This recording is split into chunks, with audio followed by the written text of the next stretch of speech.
Let's take advantage of fresh starts. The new year is one of them. Let's not make resolutions and see and feel the person we're trying to become and the things that we want to do. If each season started the exact same way every single time, how am I growing? What am I leaving behind that maybe didn't serve me, whether it was other people's opinions? And then what serves me? What can I look forward to moving forward? What would that do for you? What would that mean to you? Is it that you get to roll around with your grandkids? Your daughter is having her first child, for example? Or does it mean that you show up with more vibrance at work and it impacts the quality of your relationships and you're a relationship connector person? You think about the greats, they have fundamentally committed their life towards something. They are fundamentally committed and organized around a vision, a goal, a purpose. And I think you have to figure out what you trust within yourself so that you know how to filter what other people are saying.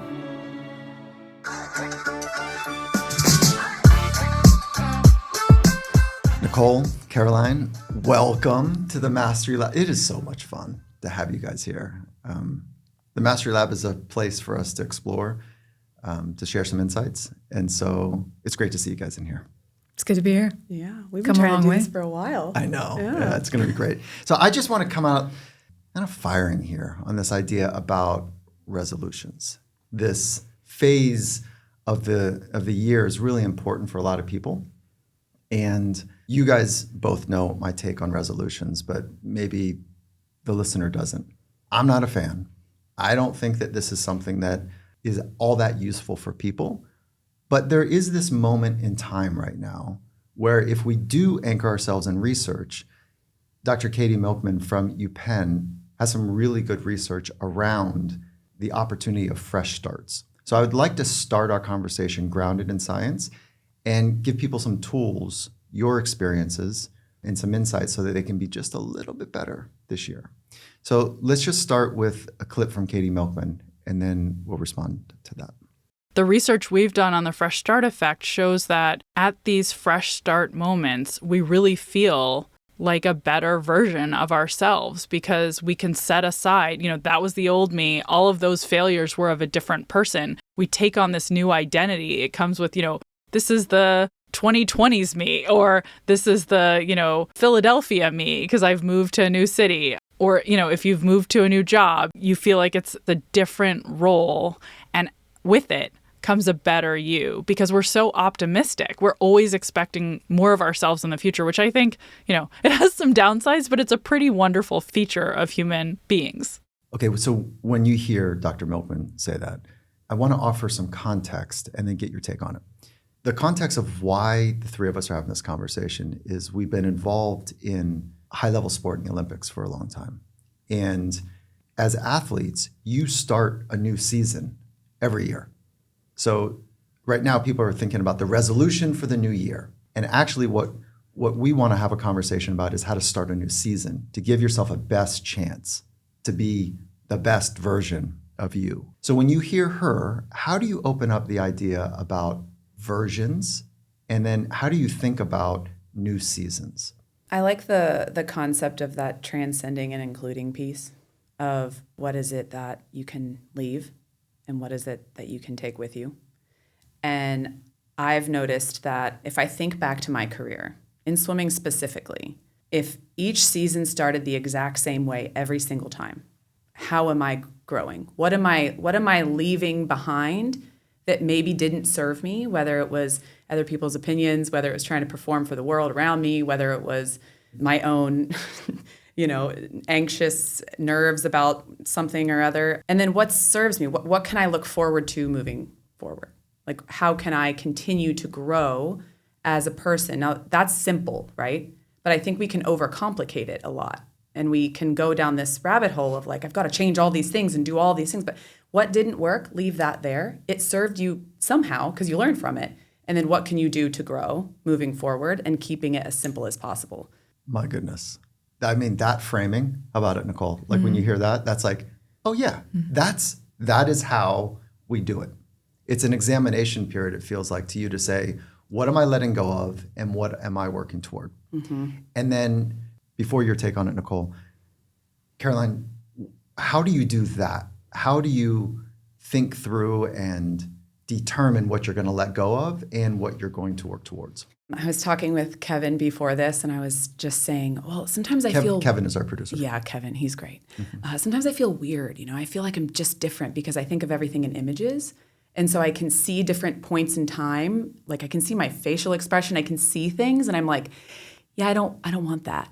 Or I don't want that experience. That didn't serve me. I was so stressed about this person judging me or not performing for this or not getting this time or not being best in the world at this. And I can see the vision. I can see the image of that versus just listing it. Like that doesn't work for me. But if I can see the image of like how I felt in that moment and how just empty that is, I know that doesn't serve me because my whole body feels like it's going to just like crumble down into this little ball of dust if I think about that moment again. And that's how I know that doesn't work. You know what I love about this is that it's not a cognitive alone, it's not an intellectual alone experience.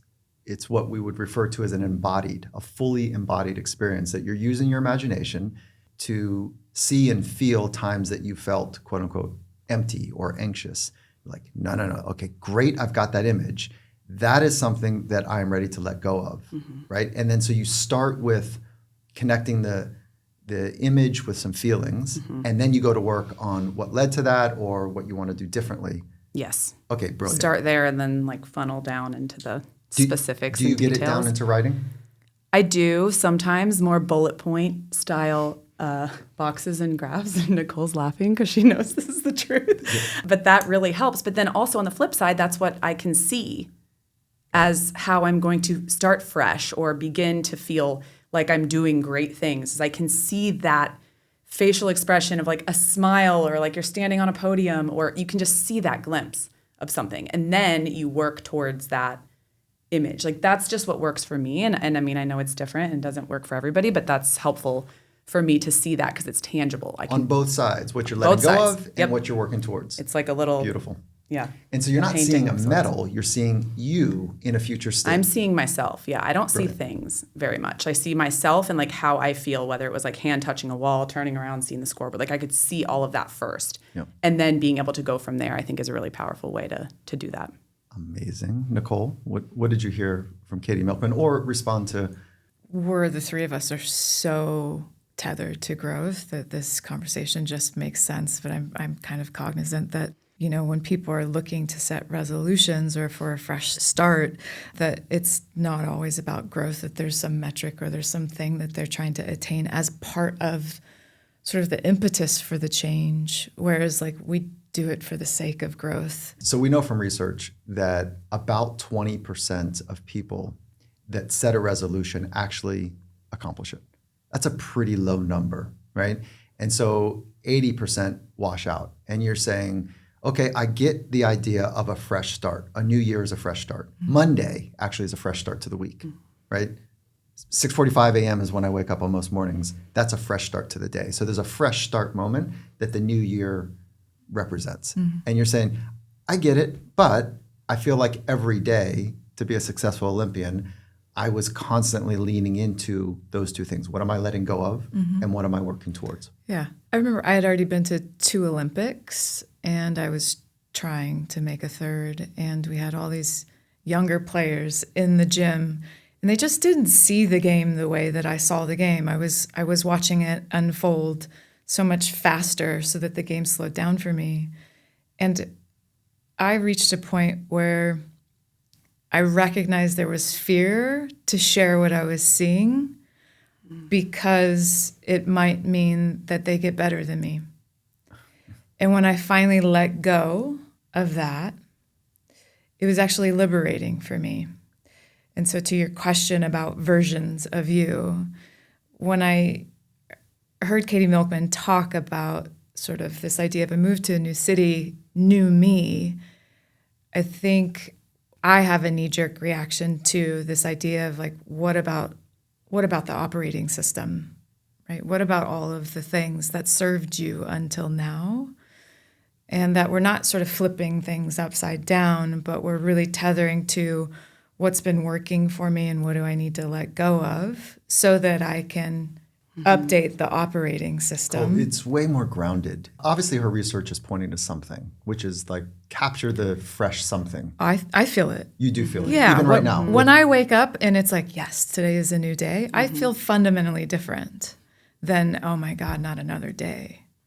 Okay, so you're using a fresh start on a day-to-day basis. I think inherent in being an Olympic Yeah, athlete, like you have to. that's how you approach every day. So let's ground the listener. How long, Caroline, did you compete on a world-class stage? Well, after NCAA's, I guess it kind of starts. So 7 years. 7 years. I actually Including think in college. swimming, college is Yeah. in the Since U.S. I was is world 5. class. You're Yeah. 5 to 25. But I was not on the world stage at 5. So No, right. So we took a long time, by the way. 15 years. Yeah. Somewhere in there, Yeah. like it was. Yeah. Okay, That you're makes- competing against great competitors. Okay, Nicole, 12 years. 12 years. Okay, and then your season. You had seasons. Did you have 2 seasons a year or 1? 2 seasons You a had year. 2. Yeah. Yeah. So you had the college and or the pros, and then the Olympic season. National team, Olympic National season, team, yeah. and pro season. Okay, so you got 2 starts in that way, and swimming is like Swimming year doesn't round. stop. Like Yeah. it's like you're staring at a black line. 2 weeks off a year. Yeah. I don't know. How to But do it. seasons That's a different are question. a thing. Like you'll have summer season and then winter season Okay. to where you peak at those times. So, new year, new you. You're using a framework. And Nicole, are you using imagery as well, similar to Caroline? Yeah, I connect to images as well. Let's stay here for a minute and operationalize how you do it. So the listener who maybe doesn't use imagery or isn't familiar with it, which is one of the more powerful tools, psychological tools. Can you just open up maybe in ways that you've never talked about before? Like how do you do it?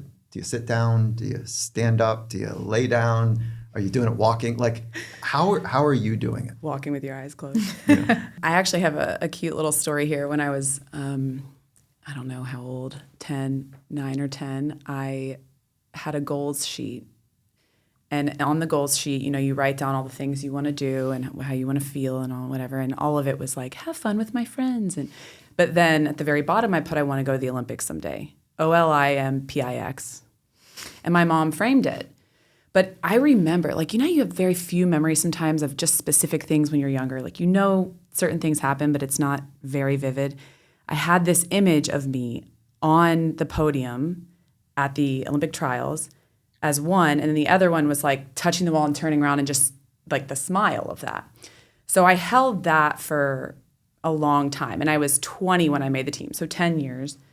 And so I started with that, again, that image of the feeling, the expression, the experience versus, okay, I'm standing there with a medal with my name written on the roster.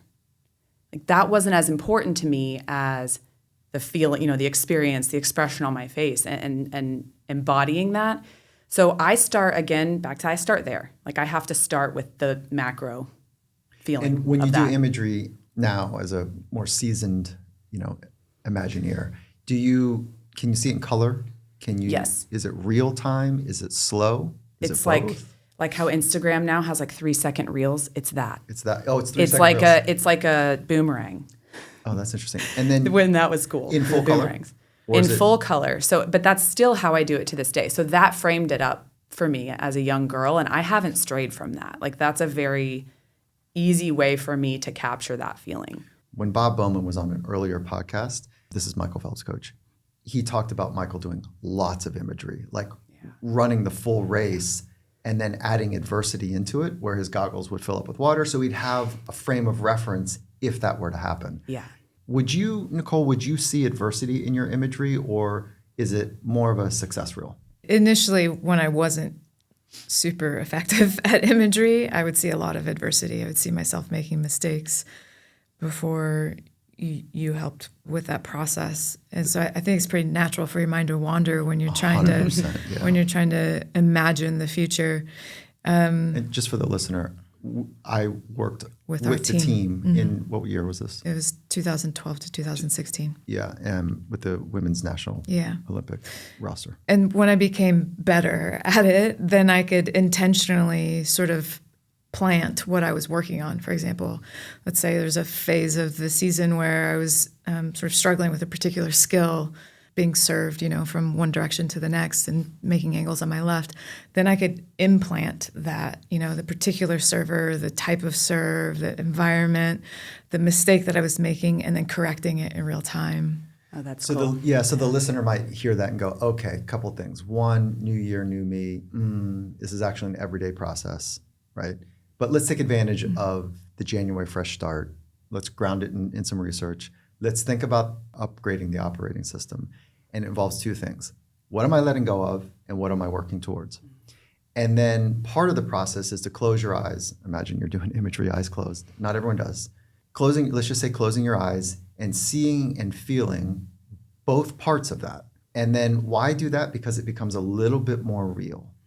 And let's say that somebody wanted to lose weight, make more money, gain weight, whatever it might be.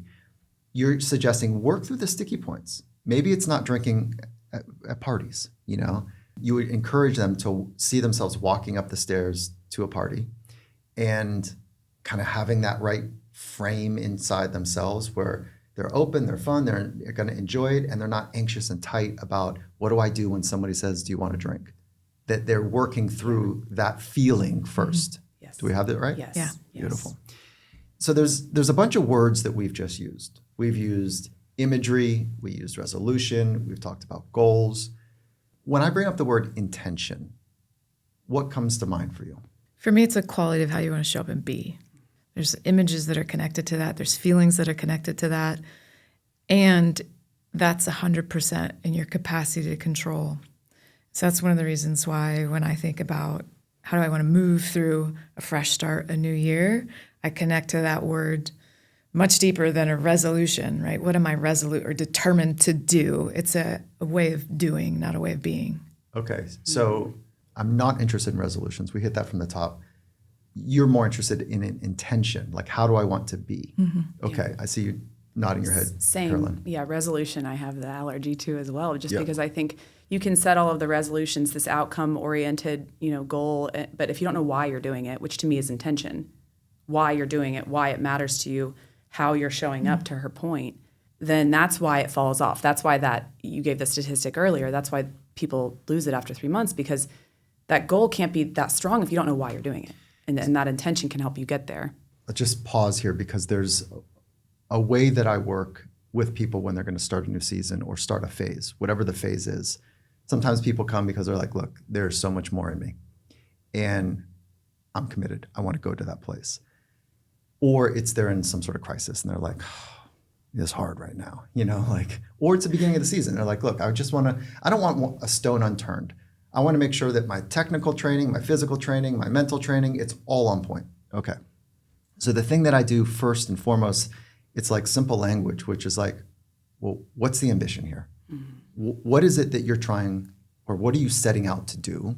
Simple language. And then who are you setting out to be?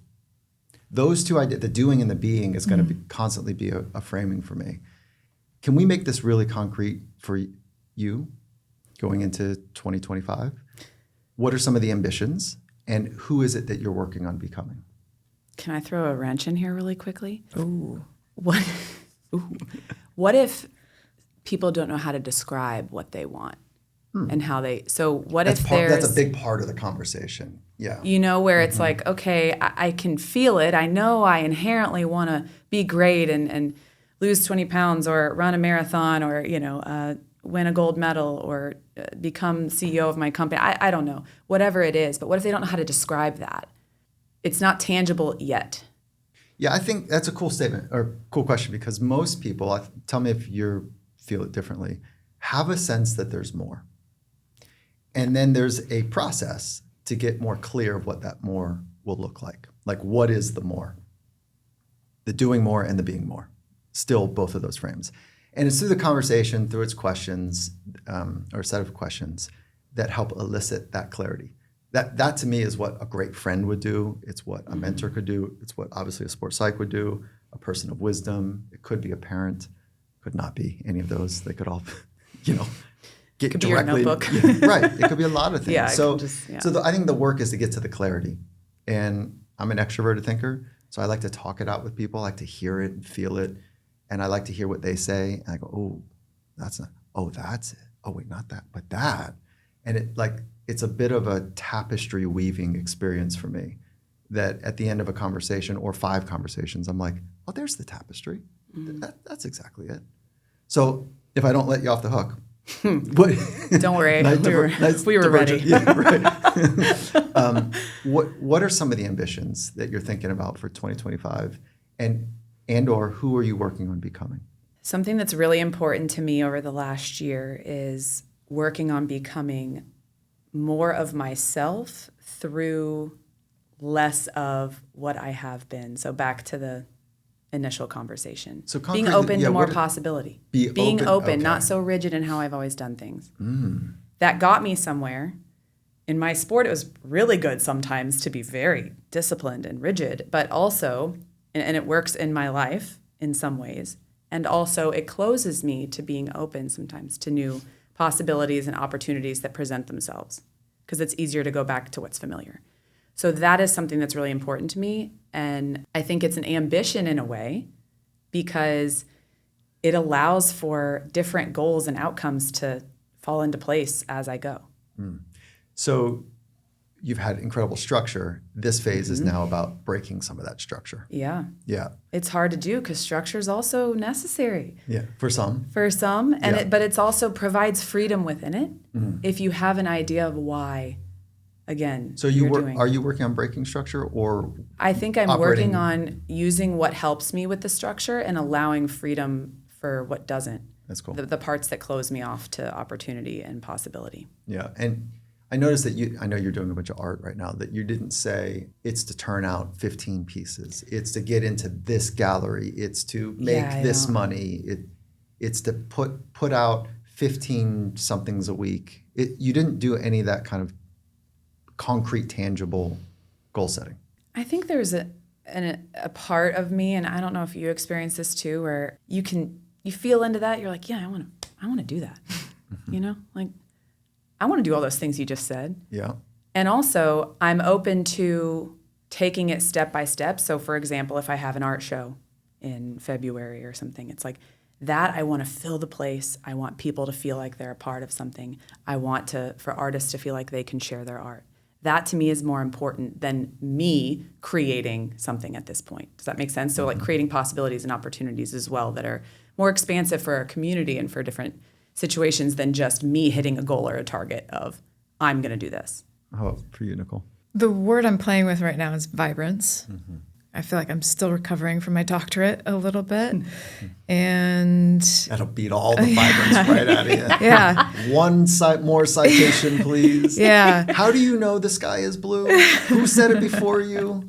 Yeah, right. So it's vibrance, and there's so much wrapped up in that. You know, part of it is like a vision around like what it means to be healthy now at my age and the things that I've sort of encountered in the last year with my health. And then also just like personally, I think part of my vision for life is to make a ripple. And so what I've recognized is that I say yes to a lot, and it doesn't always fill my cup.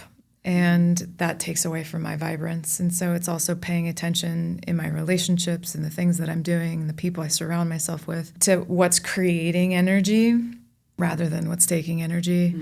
And then that then also boils down to sort of the daily commitments to myself, you know, like non-negotiable around movement.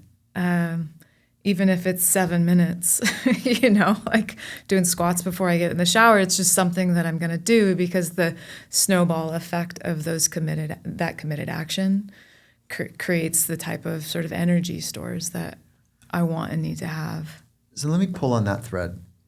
One of the less obvious observations that I've been able to see from working with world-class, you know, athletes and teams is that they make a fundamental commitment in their life. They are fundamentally committed and organized around a vision, a goal, a purpose. You think about the greats, they have fundamentally committed their life towards something. And that means waking up early, that means waking up, being disciplined, the structure you were talking about, Caroline. This is not like when I feel right, or when the motivation is on, or you know, when everything's lined up, I'll paint, or I will swim, or I'll get in the gym, whatever it might be. It's a fundamental commitment. So I want to highlight that as people are going through this fresh start phase, that think about the fundamental commitment required that rests on a series of committed actions, which is what you were just referencing, Nicole. Using your imagination to see what you want to let go of and who you want to become. To clarify that, it does start with some questions. Either you're asking yourself or other people. And that question for me is, who do I want to become? Who am I becoming? And what's the ambition? What am I trying to do? And then in some way, get it down or make it clear so that you can work from a fundamental commitment to get to a set of committed actions. What do you think? What are yours? Oh, how did knew it I? was coming. You were waiting. You've been As I waiting was for the saying that opportunity whole to thing. kick it back. Maybe a cool way to answer that is if you would share first what we do as a team here at Finding Mastery. Every year, maybe you can walk people through that exercise that it's part of what we've just been through. It's pretty simple. The year of, blank, fill in the blank. Fill in the blank. And we take the time to know each other's. Yeah. So that we can, see people working towards it, love them up when they're, in it, sort of lock arms with them when they're not. That's it. Yours was the year of adventure. Yeah. Mine was Play. the year of play last year, the last 2 years. Nice job, Yeah. Caroline. And this year it's the same. So Cool. I've run this back now. This is my third year. I've run it back. It's a deep intention to play more. And I'm an intense person. I'm serious. I love the work I get to do. I get really intense and I want more, even more play. I'm exponentially better at play than I was 3 years ago, and I want more of it. And so I'm running the same thing back. So my intention is a one-word intention, which is this year is the year of play. And so to operationalize that, I have to fundamentally commit to it. Not just have a bunch of goals that I write down, like how am I going to be more playful today is cool, but I have to fundamentally commit to it. And then when I wake up in the morning, like that's the fresh start. All right, play. So what do I do? Like what did I do last year as a takeaway? Probably 85% of the time, first thing is to greet Lisa and Grayson with a smile and a good morning kind of vibe in that way, Vibrance, there you go. And the second thing is turn on some music in the house that's just up, that has a beat to it. So I'm starting connecting, and then I'm starting with like some energy in my environment. So that's how, if I'm better at that, it creates this glide path for all the things that I want to do to have just a little bit more play. So that's for me what I'm working on. And I want to add one more piece, is that this becoming, the way I see it is not like a version of myself. To your point earlier, Nicole, it's not quite that for me. It's more like opening the aperture wider so that part of me can come forward. Yeah. Right? That part of me that was at 3 and 13 and 23, that part of me can come forward. And the part I want to come forward more often is a playful part. So that's how I'm doing it. I like that. Do you like that? I do. Yeah. Well, and I was thinking as you were talking, my word last year was trust. This year, I feel like it might be trust again, because that's that trusting the expansiveness of opportunities and staying open to that. But trust is also so intricately tied to those fundamental commitments and committed actions, because if you don't trust yourself to do the things that you want to do, it doesn't have that same feeling in the first place. So I think it's important, as people wake up January 1st, it's like, do I trust myself to really step into what I'm envisioning for myself? Or, if I set an intention for myself, I think that really goes hand in hand in a lot of ways too, that piece. For me, when I really trust myself, I can dream bigger. Yeah. And the trust has to be earned. Let's spend a few minutes on talking about how to build self-trust. When I think of self-trust, is like, I can do hard things. Now, you have to earn that statement. And that statement to me is like, I trust that I will figure that out too, whatever that is. And sometimes those things are really, like heavy and hard. Yeah. Some people are like, don't see it, don't say it because it comes into existence. I'm I just used to be calling that way. bullshit on that. Right? No, square up with it, face it. Right, exactly. Be an adult. Right. Like this Look could at happen it. too. Yeah. So you're calling BS on that too? Yeah. Oh, yeah. I used to know, very superstitious, if you will. When you're racing? Oh, yeah. Like, for example? Would never tell anyone what I wanted to do, or but it was really interesting because I still trusted myself. But I think there was a component of not wanting everybody else's voice in my ear. Oh, that's different though. Which I different. eventually figured out. But I think at a young age, I thought it was I thought it was like, oh, I don't want to say it because it's not going to come true. I don't think that was it. It was me feeling like if I said it out loud that other people would have an opinion about it, and I wanted to stay to what I knew I could do. That's badass. But I didn't get that at first. I thought I was just this superstitious. You're young. You're so you 16. wouldn't want, if you set out there, I want to be an Olympic medalist, you wouldn't, somebody, they go, oh, that's sweet.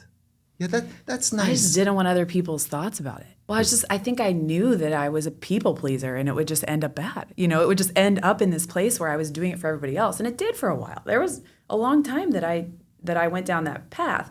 But I think once I figured out that it is, just you got to stay to what you can do. And that you're like the road you're on instead of, okay, other people's opinions about the path that I'm going to go on.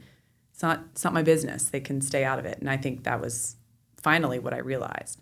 How do you think that insight and some of the other things that we've been talking about for intentions and really having a way about yourself that you've learned over the years of all of the radical world-class competitions that you've been through in the process, how do you think that is helping the corporate clients that we work with?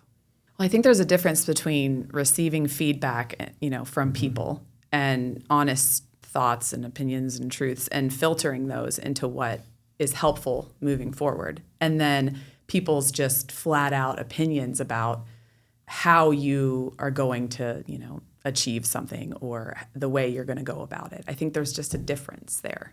Huge difference. Like one of the things that is an important practice for me is I think about a round table. There's only a handful of seats at the round table. And that wisdom counsel are the people I turn to. And that could be a coach, a technical coach, right? Like put your elbow in when you do this, or like hold your hand here when you, could be a technical coach, or it is definitely my wife. There's some people that make the round table. Everyone else, they don't really know what I'm trying to do. So same for you? Yeah, I think so. I think that took some training though. Mm-hmm. And it also took, to your point about like earning my own trust that I didn't have for a long time. And I think you have to, figure out what you trust within yourself so that you know how to filter what other people are saying. Otherwise, it will just osmosis into you. Yeah, right. And which just is super dangerous. Covers you like a blanket. I mean, think about that. Like the average just becomes your operating system. Yeah. Right? Think about that. Most people, 1,000%. like there's a number when it comes to resolutions. 3 out of 10 people set quote unquote resolutions. What they go through some process at the beginning of the year. 80% of those people say, "Oh yeah, mine, I'm going to make them happen." Less than 20% actually make it happen. Think about the overestimation. Like I'm different. I feel special. You two are Olympic medalists, so you hold something really powerful about how to make something a reality. Okay, pause. Nicole, take us home on like what it is that you would love a listener to take away from this conversation, from your insights, from Caroline's insights. What I would love a listener to take away is, I think I'm thinking of your question, like what if you can't articulate it? To start somewhere. Whatever it is, because I think language is limiting. And then to your point, Caroline, when we put it out there, whether it's just the sentence in our mind or we actually say it out loud, there is almost the vulnerability hangover of putting it out there within yourself or with other people. And it's not a sentence. Like you're not sentenced to this intention or to this resolution or whatever the word is, that there's so much flexibility. If I want to be about Vibrance this year and 2.5 months from now, I need to adjust, I can adjust. But it's about setting sort of the mark, whatever the North Star is for you, put words and feelings and images to it. What I hope you take away is that then back end with the fundamental commitments, the committed actions, the daily restart, refresh towards that rather than being 1 foot in, 1 foot out. Love that. I love that. That's so good. It's super crisp. And for somebody that would be listening that's like, I want to lose 25 pounds. I want to put on 10 pounds of muscle. I want to stop smoking. let's be concrete. Somebody says, I want to lose 20 pounds. How would you reframe that starting point for a person? Or how would you work with that starting point for both of you guys? How would you do that? I would start with why it mattered. Yeah. Right. Why is it important? What would that do for you? What would that mean to you? Is it that you get to roll around with your grandkids? Your daughter is having her first child, for example, or does it mean that you show up with more vibrance at work and it impacts the quality of your relationships and you're a relationship connector person? So I want to know why it matters first, and what are the feelings and images that are connected to that, and then how they would do it. How they do what? Lose 25 pounds, gain 10 pounds of muscle, whatever it is. Like Okay, so what is the why process? Does it matter? Yeah. And then from that, make a fundamental commitment. Yes. And then from that, what are the committed actions Mm-hmm. to put that in place? And if you don't know, go find a sports performance coach or nutritionist, someone in your community that can nudge you a little bit more specifically. Well, to that point, I think, and find your people, find the people that support you. You know, even if it's something small, it's having that support and understanding from other people that hold you accountable to it. I know I love an accountability buddy. It makes me so happy to know that someone's like, keep it going. Did you? Yeah. It's one of the things we do at Finding Mastery with our clients. Maybe we run small experiments. And so this is me explaining a little bit about what we do from a company standpoint, is with a group of leaders or a team, we'll run these experiments on, let's call it goal setting or optimism training or confidence training, whatever it might be. They're holding each other accountable and we're holding the team accountable to doing the work, which it goes so far. Like, I need it to. Yeah, that's great. All right, look, you guys are awesome. There's a reason you understand what it takes to be one's very best on the world stage. And I'll just kind of wrap it up by saying it's a gift to be able to work with both of you and to watch you flourish and to create a pebble in the pond to help others flourish in their own lives. And for me, it's actually quite beautiful because we get to work with people where they quote unquote sweat, where they work.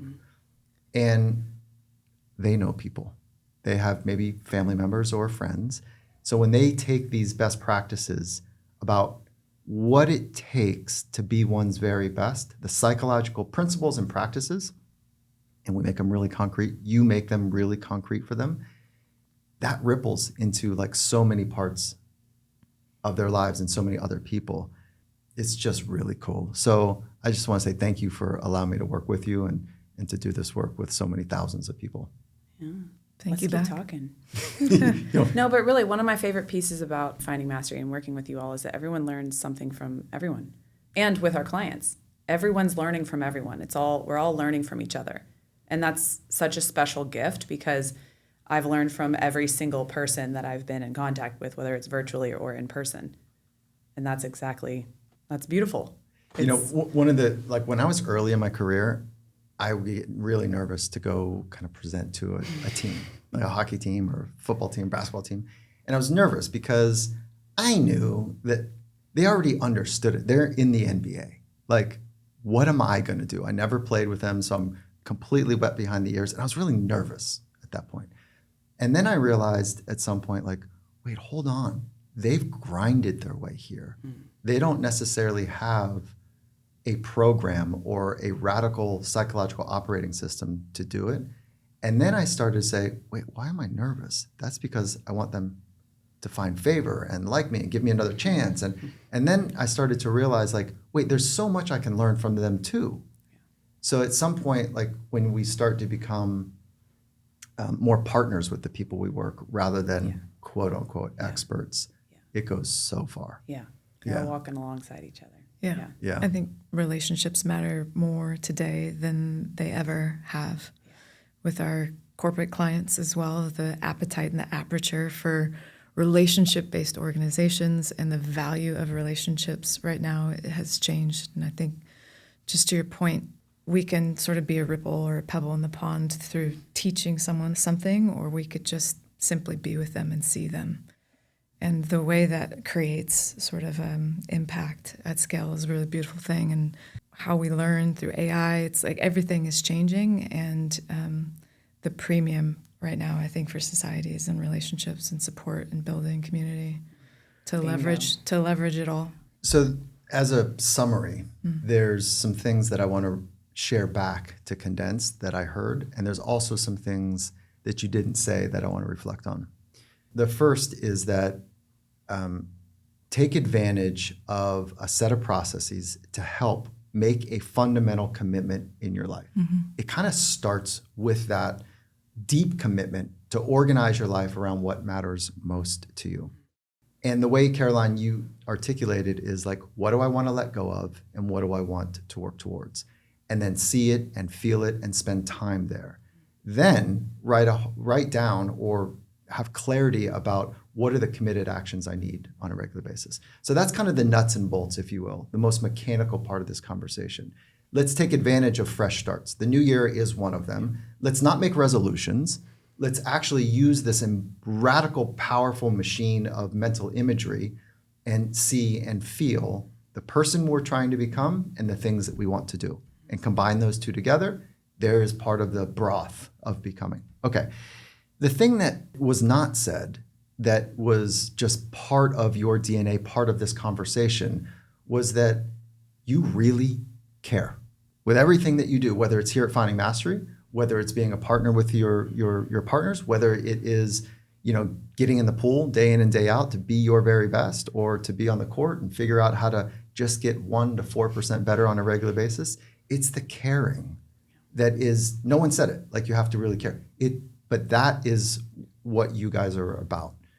And so I hope the listener can just maybe say, oh, yeah, like really care about the person I'm becoming and really care about my people, that I'm supporting and challenging them and they're supporting and challenging me. So that word care was never said. If it was, I missed it, but it is evident in the conversation. I see you guys both smiling. Yeah, it's having heart. When you care, you have heart. You show up for what matters and can let go of the things that don't. It's not easy. No one ever said it was. This is not easy. Really, but at the heart of it is the heart. How many people challenge you? Oh, a lot. Oh, gosh. My whole team. The Finding Mastery team? Yeah. But how many people support and challenge you? But by the way, let me not run over that. This is what I love about the Finding Mastery team. Like Olympians and sports psychs supporting and challenging each other. Like imagine the cocktail party or imagine the holiday party around a bunch of Olympians and sports psychs saying, so how'd you do today? I mean, listen, my brother and I are both Olympians. We grew up in a very competitive household. And I think from a young age, I learned that you have to have people that push you in a way that is from the heart, and because they know that you can be better, and they know that you believe in yourself just as much as they believe in you. And so, I mean, it sounds so simple, but it's taking you back to that brass tacks of it doesn't matter if it's 3 or if it's 30 people, but they've got to really be all in, and the buy-in has to be there. And same for you in return and reciprocating that. So I'm big on that. I think it makes a huge difference.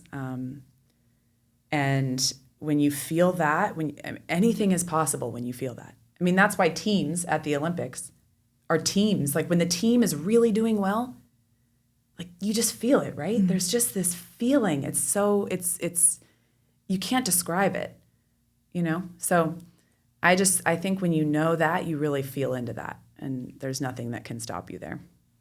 Nicole? It's hard not to feel that if you lack care, though, like I didn't care. I didn't love volleyball every day. But the one thing that I always cared about was working my butt off. Yeah. And that wasn't just in service of me. I knew that if I didn't do that and my teammates weren't along the path of doing that we couldn't be the best team that we could possibly be. And when we were all doing that, those were the moments that just felt really good, even when it was hard, even when we were on the 8th hour of training. I'll share this piece as a small little note, is that you were talking about being clear about why something matters so much, mm-hmm. right? Like whatever the intention for the year is. And this is not about play for me. This is about fitness for a moment. Okay, so at one point I trained really hard so I could be good at my sport surfing. And then I trained, after I was kind of done pushing in that avenue, I liked the training. I liked something I could see and feel the concrete expression of getting a little bit better, a little bit more weight, a little bit more mobility, and it was nice and physical and tangible. And I don't have that kind of thing as much anymore. I'm not surfing big waves. I'm not loving the soreness that comes, like on a regular basis. What do you mean? Yeah, I'm not adverse to it. There's something wonderful about it, but it's not like the thing that's really driving underneath. Yeah. And so the reason I share this with you is because maybe somebody can relate to this, is that when you're trying to get better, it's hard. There's right at the edge of the capacity, you can fold it up and be like, oh, there's things I got to do. Or you can stay for a couple more clicks of the gear. And so specifically, I'm thinking about this bike protocol that has me in the 90% threshold. That's a really difficult, oxygenating place to be. It feels like there's a heater inside of my body. It's like really hard, like the heater's on 10 out of 10. And so I'm in that place. And if I don't connect to my vision of being a fun, engaging, mobile dad for my 16-year-old son when he's in his 30s, that's another 15, 16 years of me being fit and mobile. Like, I'll just pack it up. I got things I want to go do other than stay with this heater in the inside of my chest for another, 45 seconds. So I need to go to that moment, and I can't search for it when there's a toxic feeling, like a real irritated feeling in my physiology. I can't search for what's my motivation. I got to have that well in advance clear. Yeah. So I just wanted to, if somebody is going, if the listener's like, yeah, but when it gets hard, like that's when I feel like I connected to something that matters. And mine is like me playing sport with when I'm in 15 years from now, when I'm in my 65s, I'm 53. So, oh my God, I just turned 53. I almost said 52. Yeah. Like in another 15 years, I better be able to kind of sit down and stand up easily, let alone like go surf big waves. So we'll hold you to that. We're your support system. Let's do it. We got you. Look, thank you guys so much. Really appreciate rooting for you. Love being a teammate with you. And thank you for sharing your wisdom. Thanks for having us. Thank you. Come on.